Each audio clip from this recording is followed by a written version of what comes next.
Olá, turma! Hoje, na nossa aula de História, nós iremos trabalhar o tema América Portuguesa, a colonização do Brasil.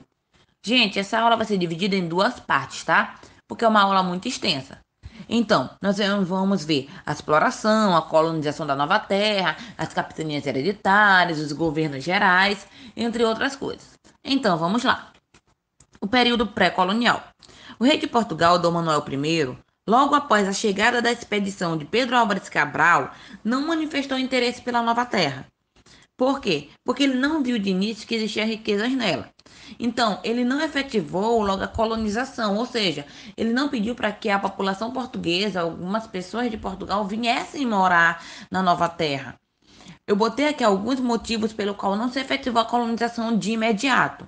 Primeiro, elevado lucro no comércio de especiarias com o Oriente. Portugal tinha um lucro absurdo vendendo as especiarias que ele comprava nas Índias e revendia a preços altos. Então ele não viu a necessidade de fazer uma colônia agora em um local que ele não ia ter lucro porque ele não encontrou nada que ele pudesse revender. Segundo, não foi encontrado ouro em primeiro momento. Ou seja, logo nos primeiros meses, naquele momento em que Pedro Álvares Cabral estava aqui com a sua tripulação, ele não encontrou ouro à vista, ele não encontrou nada que pudesse ajudar a economia portuguesa a crescer. Terceiro, impossibilidade de efetivar comércio com os nativos. Por que impossibilidade de efetivar comércio com os nativos? Primeiro, porque os nativos não falavam a mesma língua que os portugueses. Segundo, não possuíam a mesma religião, não possuíam as mesmas tradições. Terceiro, os nativos não tinham uma economia, não trabalhavam ainda com dinheiro. Eles trabalhavam com escambo. O que era escambo? Era a troca. Ou seja, como foi que os portugueses começaram a trabalhar com os nativos logo assim que chegaram? Através do escambo. Você faz uma coisa para mim e eu te dou isso em troca. Muitas vezes os portugueses enganavam os indígenas, né?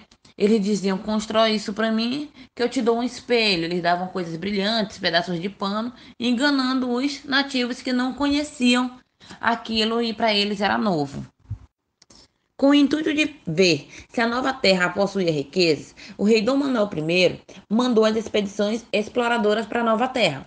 A primeira expedição exploradora aconteceu em 1501 e foi comandada por Gaspar de Lemos. Foi nessa expedição que se verificou que a nova terra não era uma ilha. Gente, foi aí que mudou o nome de Ilha de Veracruz para Terra de Santa Cruz. Descobriu-se também a existência do pau-brasil. E foi aí que se deu início à exploração dessa árvore, gente, da árvore do pau-brasil, que era muito apreciada na Europa. Por que era tão apreciada na Europa? Porque era através da árvore do pau-brasil que se extraía uma tinta vermelha que podia tingir os tecidos. Observe essa imagem que eu coloquei aqui para vocês. Bem aqui de um lado nós temos o pau-brasil completo e aqui do outro lado nós vemos a tinta vermelha descendo do pau-brasil. Então, essa madeira ela era muito apreciada na Europa porque essa tinta vermelha podia atingir vários tecidos, tá? Em 1503, houve outra expedição exploradora, tá? E foi comandada por Gonçalo Coelho, onde se fundou uma feitoria, um posto de armazenamento. Por quê? Porque as pessoas lá em 1501 começaram a cortar muito o pau-brasil, começaram a retirar muito o pau-brasil, mas não tinha onde guardar o pau-brasil. Como não tinha onde guardar, em 1503 fez essa outra expedição exploradora para fazer essa feitoria, que era um posto de armazenamento para guardar esse pau-brasil, para que eles pudessem aproveitar e não perder nada. Porque agora, não só as especiarias, como o pau-brasil tinha se tornado agora uma das especiarias para toda a Europa, tá? Gente, nessa imagem aqui é como eu falei para vocês. Foi feitas as feitorias porque os indígenas começaram a retirar muito pau-brasil e não tinham onde guardar. Observação. Nessa imagem aqui são os indígenas que estão cortando o pau-brasil através daquele processo que eu falei para vocês que é chamado de escambo. Os portugueses diziam para eles: "Ah, cortem o pau-brasil, vocês trocam o trabalho de vocês e eu dou algo para vocês." E muitas vezes o que os portugueses davam para os indígenas era algo sem valor, tá? Observação. Observem que tem um naviozinho aí perto do litoral brasileiro. Que navio é esse? É um navio de outra nação. É um holandês, é um francês, pode ser qualquer nação. Mas aí nós já vimos as expedições exploradoras. Agora vai vir uma nova expedição. Que nova expedição é essa? É uma expedição que vai vir para proteger a costa do Brasil, para proteger o roubo do pau-brasil. Por quê? Gente, primeiramente, a corrida das grandes navegações foi para onde? Para as Índias, para comprar especiarias lá. Correto? Beleza. Agora, o que é que está sendo uma das especiarias mais importantes da Europa? O pau-brasil. Então, quem é que está no domínio dessa especiaria? Portugal. Vocês não acham que as outras nações, os outros povos, vão querer também tirar um pouquinho do lucro dessa especiaria? Então vamos ver. Expedições guarda-costa. Gente, as expedições guarda-costas, elas foram feitas porque para proteger a região e evitar o contrabando do pau-brasil. Observe aqui nessa imagem que eu coloquei para vocês.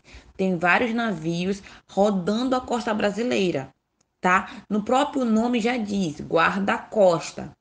É para guardar a costa brasileira, ou seja, o litoral do Brasil. Mas, gente, vamos pensar. O litoral brasileiro é gigantesco. Será que essa expedição deu certo? Vamos ver. Muitos navios europeus passaram a navegar pelo litoral brasileiro, principalmente navios franceses, ingleses, espanhóis, holandeses. Olha o tanto de nações interessadas no pau-brasil. Para policiar nosso litoral e evitar o comércio de pau-brasil, os portugueses organizaram as expedições guarda-costas, que era para guardar a costa brasileira, o litoral, para evitar que qualquer outra nação chegasse ao litoral, aportasse com suas caravelas e roubasse o pau-brasil. Então eu botei algumas observações aqui embaixo. Primeira observação: para que servia a expedição guarda-costa? Para defender a nova terra e coibir a ação da pirataria praticada pelos corsários. Que corsários era esse?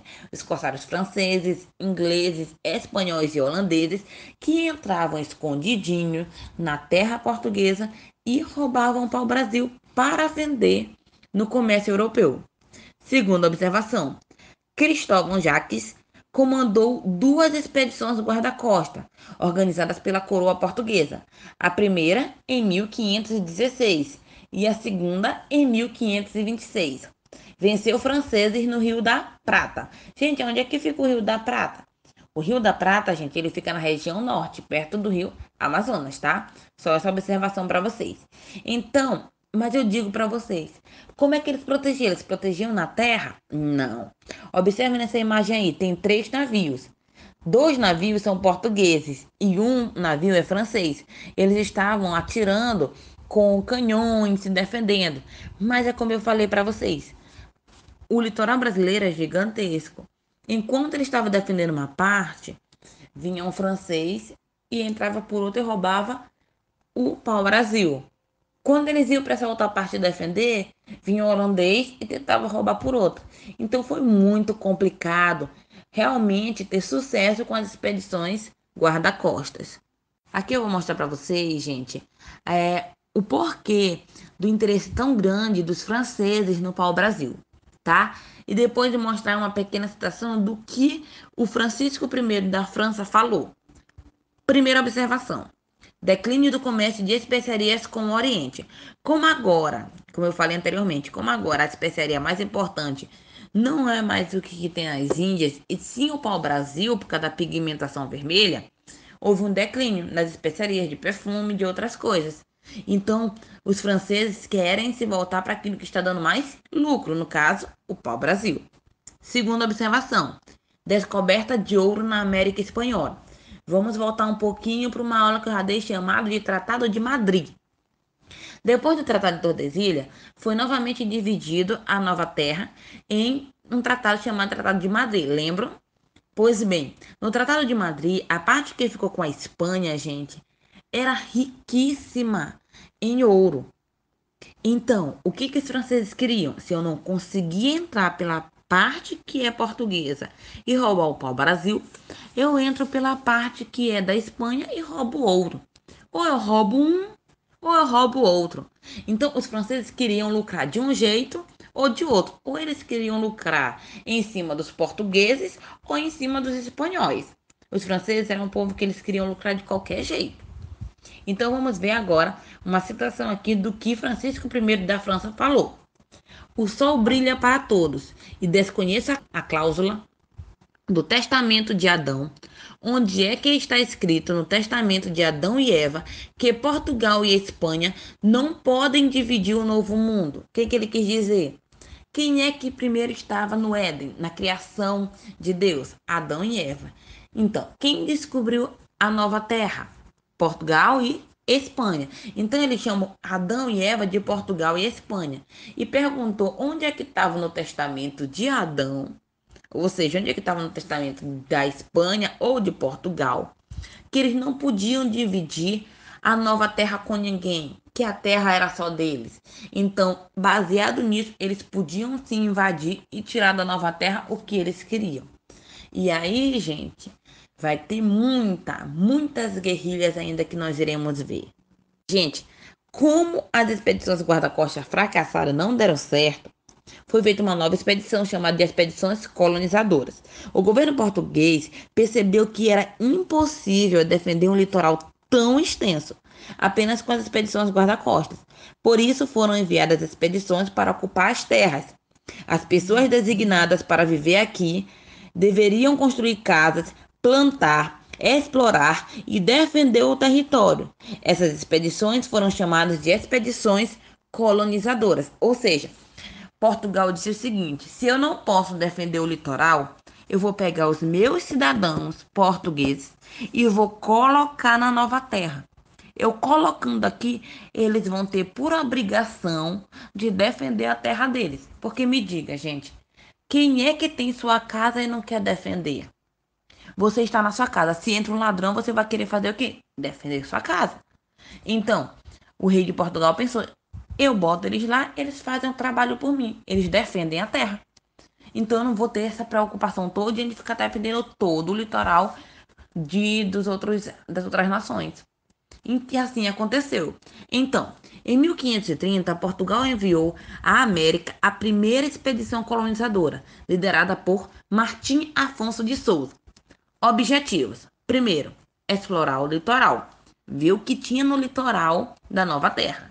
Segundo, defender o território de invasões estrangeiras. Quem eram essas invasões estrangeiras? Os ingleses, os espanhóis, os franceses, os holandeses e qualquer um que tentasse invadir para roubar o pau-brasil. Terceiro, procurar metais preciosos. Como as pessoas iam estar morando lá, mais fácil, mais mão de obra e mais rápido eles encontrariam ouro, diamante e qualquer metal precioso que pudesse dar lucro para Portugal. Quarto, fundar povoados e verificar a possibilidade do cultivo de cana-de-açúcar. Aí, gente, que começou a chamada monocultura da cana-de-açúcar. Eles começaram a trazer as pessoas e pedir para que elas começassem a ver se dava certo na terra brasileira, porque ninguém tinha certeza se na nova terra realmente ela era boa para o plantio da cana-de-açúcar. Então foi na expedição colonizadora que eles começaram a testar para ver se a terra era boa. Quinto, em 1532, Martim Afonso de Souza fundou São Vicente. São Vicente, gente, é uma capitania, tá? Uma capitania hereditária que vocês vão ver que foi a mais influente, a que deu mais certo na plantação da cana-de-açúcar. Atualmente, a cidade de São Vicente, ela está no litoral de São Paulo, tá? E, último, desenvolveu o primeiro cultivo de cana-de-açúcar. Foi ali que se desenvolveu a primeira monocultura da cana-de-açúcar e começou a dar certo a plantação de cana-de-açúcar no Brasil. Início da colonização. Gente, a colonização também só deu certo porque ela se apoiou em três fatores principais. Primeiro fator principal, a grande propriedade rural. Gente, era gigantesco. Até hoje nós temos grandes propriedades rurais aqui no Brasil, o que facilita a plantação, o que facilita a exportação de produtos tropicais aqui do Brasil. Segundo, monocultura. Ou seja, iniciou-se aqui a monocultura da cana-de-açúcar, em decorrência do lucrativo no comércio europeu. Terceiro, trabalho escravo, que no primeiro momento era feito por indígenas, tá? e depois for por africanos escravizados. Então, essa observação aqui, essa última observação é muito importante, tá, gente? O trabalho escravo começou primeiro com os indígenas. Aí eu vou voltar um pouquinho a uma aula passada que eu já dei para vocês. Eu falei para vocês que muitos indígenas, assim que começou a chegada dos portugueses no Brasil, eles morreram. Não só pelas doenças, mas também pela escravidão. Por quê? Muitos foram escravizados e morreram no ato da escravidão, e outros porque fugiram, não aguentaram e começaram a lutar contra a escravidão dos portugueses. Como os portugueses viram que eles começaram a fugir, o que eles fizeram? Começaram a trazer os africanos. Vocês vão ver isso daí direitinho mais na frente, tá? Obrigada, turma. Espero que vocês tenham gostado da aula. Façam suas anotações. Espero vocês na próxima aula, na parte 2, tá? Beijinhos e abraços. Tchau, tchau.